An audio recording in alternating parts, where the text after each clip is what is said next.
Bonsoir tout le monde. Bon, alors, ici fait tout parce que qui était plus dur, c'était pour jouer un schéma. Donc, je pense que deuxième partie qui parle du système nerveux périphérique pour le moelle pour comprendre et que peut-être que nous avons fatigué la moelle spinale là. Donc, petite vidéo, ça permet tout peut-être. Et, ouais, l'autre bagage, même si nous fatigués. Donc, situation pour la moelle spinale. Ça, elle s'éteint de C1, donc de la classe, jusqu'à L2. OK? Mais, comme nous voyons que colonne vertébrale arrive jusqu'en bas, tandis que moelle spinale arrive à L2 seulement, et il n'y a pas l'émergence des nerfs, OK? Il n'y a pas un regard avec vertébrale. Autrement dit, L2, lorsque la racine de L de côté l'a sorti, hein, il pas sorti en regard avec la deuxième vertèbre lombale. OK? C'est dû à quoi? Donc là, vous avez la moelle épinière qui se continue par la fameuse queue de cheval. Alors, c'est dû à quoi? C'est parce que le timoun, là, il y a 3 mois, enfin, 3 mois là, OK? Et l'émergence de la racine nerveuse de la moelle épinière lit horizontale, c'est-à-dire que S1 sorti bon et la racine nerveuse S1 il sorti bon et la vertèbre S1. Mais comme la colonne vertébrale va grandir plus vite, donc ce qui fait que racine S1 va le plus haut côté la sortie, il n'y a pas de trajet horizontal. Mais malgré tout, tout segment de la moelle, il y a un même nom. On a toujours parlé de la moelle cervicale, de la moelle thoracique, de la moelle lombale et de la moelle sacrale. Sauf que, bon, au niveau cervical, il n'y a pas grande différence. OK? Ça va de C1 à C7. Mais thoracique, là, lui-même, il parle de C7 à T10, il peut privé à T12.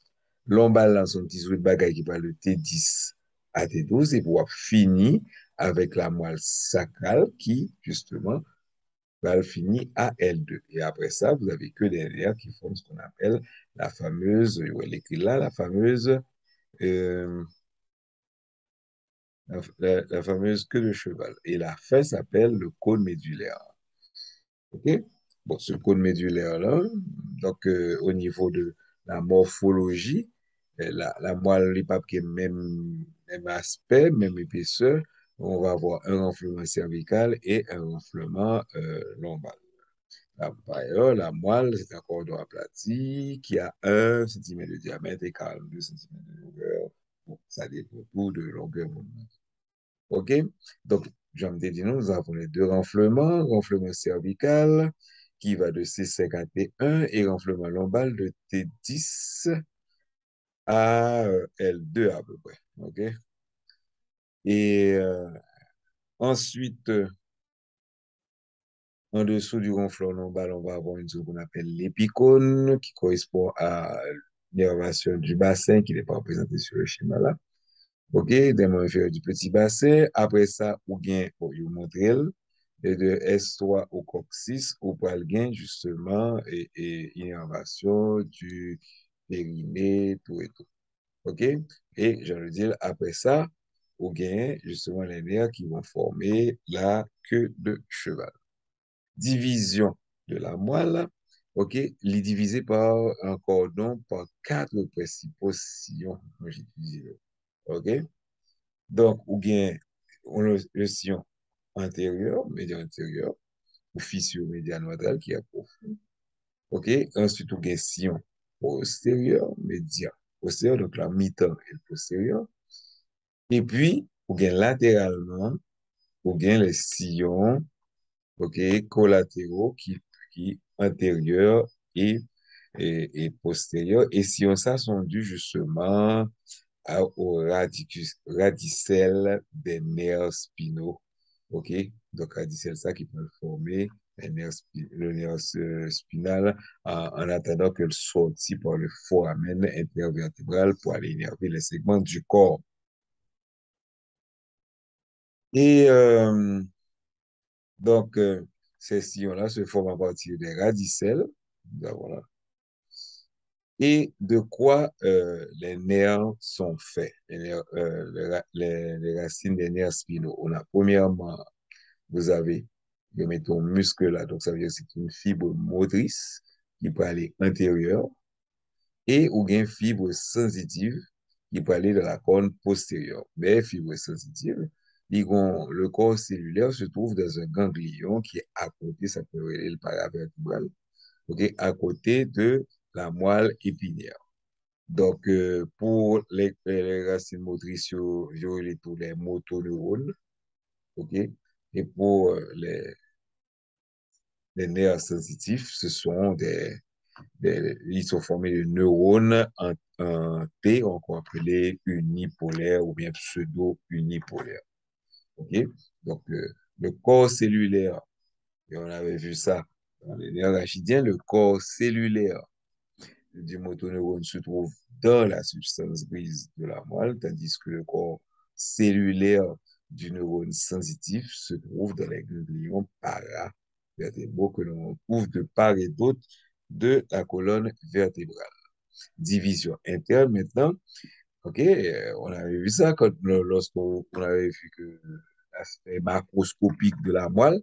Donc, c'est la substance grise qui est centrale au niveau de la moelle épinière et la substance blanche qui est périphérique. Donc, de quoi ces substances sont faites? Donc, la substance grise est faite par les corps cellulaires des cellules. Donc, en arrière, on va voir les cônes dorsales et en avant, les cônes ventrales.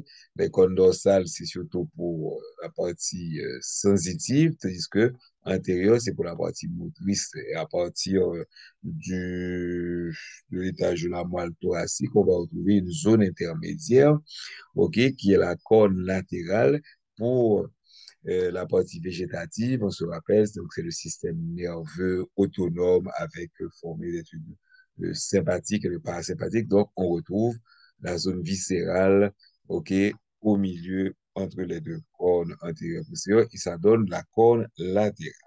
Tandis que la substance blanche elle-même, elle est formée par les prolongements cytoplasmiques, les axones, les dendrites, qui sont entourés par la gaine de myéline, et c'est pour cela que ça donne cet aspect blanchâtre.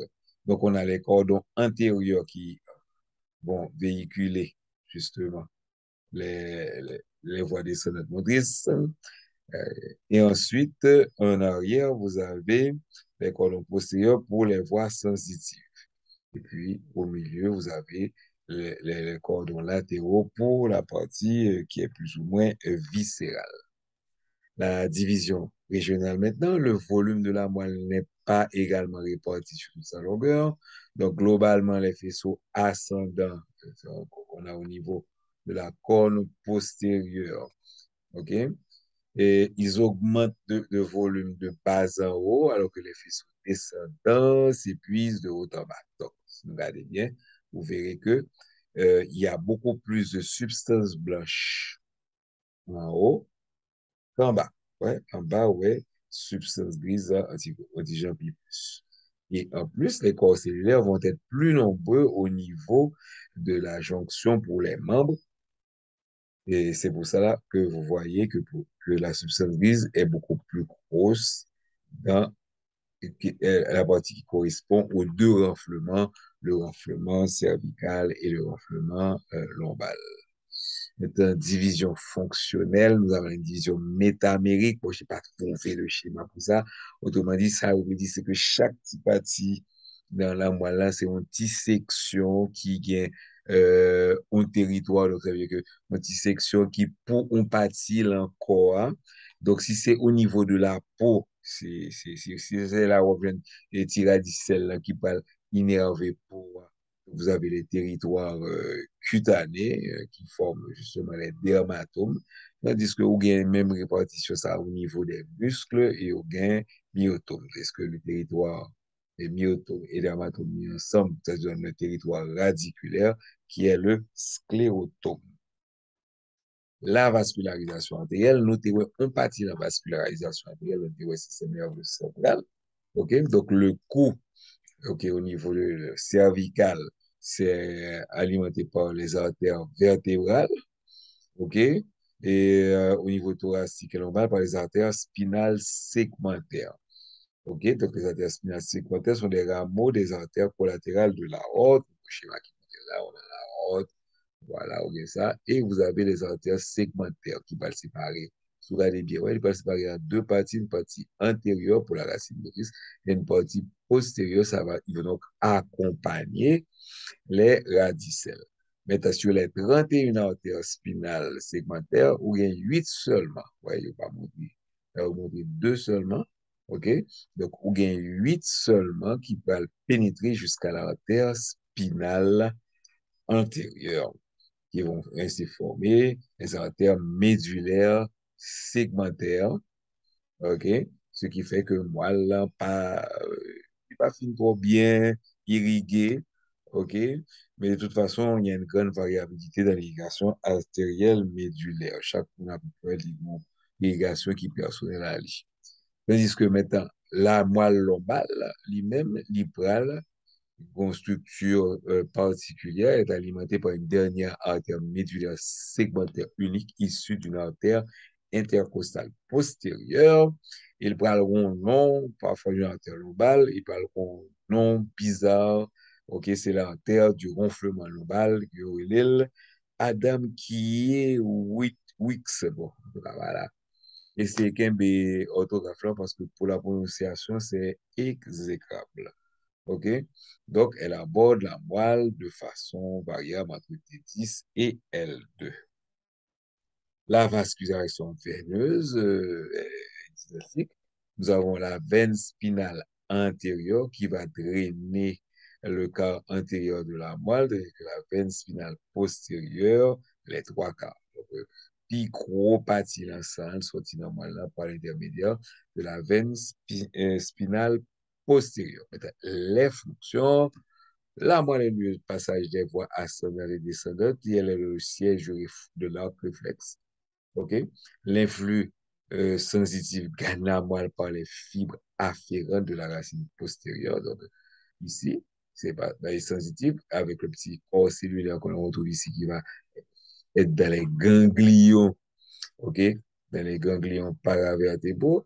Donc, il y a deux bagages. Soit la montée, la privé dans le cerveau, et côté cerveau, on va analyser toutes sensations, mais il y a des sensations que nous n'avons pas besoin de river juste dans le cerveau parce qu'il faut agir vite. Ce sont justement les réflexes. Les réflexes, vous avez, ouais, par exemple ici, c'est le réflexe ostéotendineux, OK?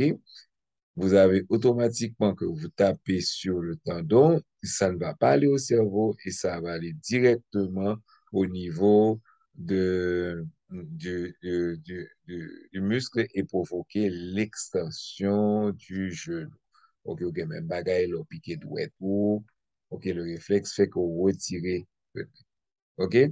Donc, c'est ce qu'on a mis. Et je crois que c'est tout.